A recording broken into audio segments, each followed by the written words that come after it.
Exode, chapitre 30. Tu feras un autel pour brûler des parfums. Tu le feras de bois d'acacia.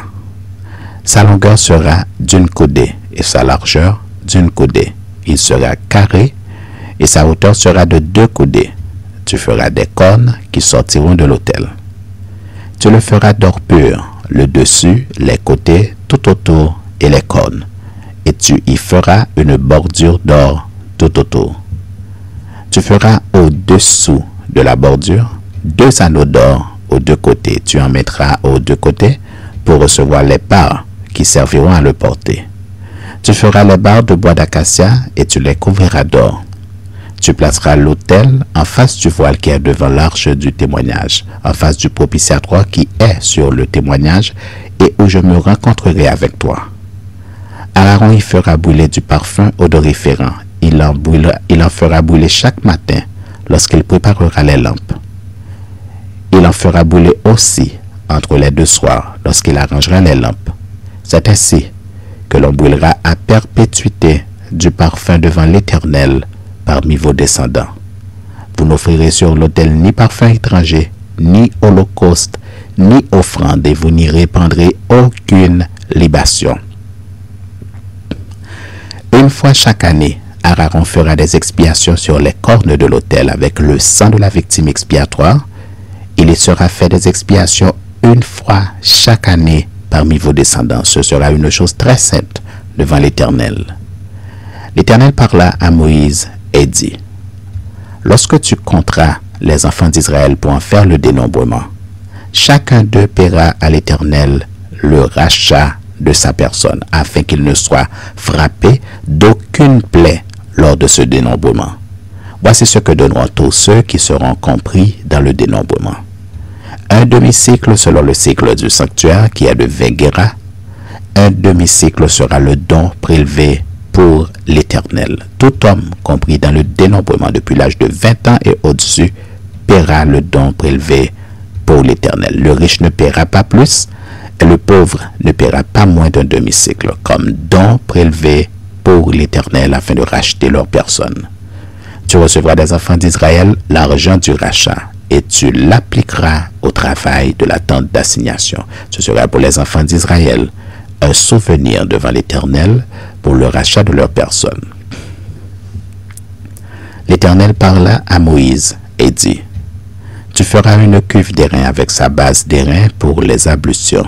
Tu la placeras entre la tente d'assignation et l'autel et tu y mettras de l'eau, avec laquelle Aaron et ses fils se laveront les mains et les pieds. Lorsqu'ils entreront dans la tente d'assignation, ils se laveront avec cette eau afin qu'ils ne meurent point. Et aussi, lorsqu'ils s'approcheront de l'autel pour faire le service et pour offrir ses sacrifices à l'Éternel, ils se laveront les mains et les pieds afin qu'ils ne meurent point. Ce sera une loi perpétuelle pour Aaron, pour ses fils et pour leurs descendants. L'Éternel parla à Moïse et dit: prends des meilleurs aromates, 500 cycles de myrrhe, de celle qui coule d'elle-même, la moitié, soit 250 cycles de cinnamome aromatique, 250 cycles de roseau aromatique, 500 cycles de casse selon le cycle du sanctuaire et un hin d'huile d'olive.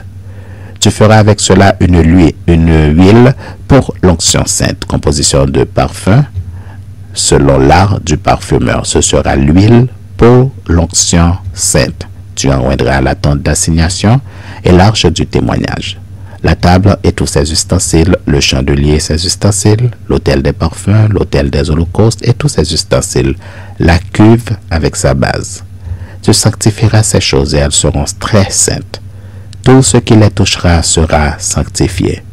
Tu joindras Aaron et ses fils et tu les sanctifieras pour qu'ils soient à mon service dans le sacerdoce.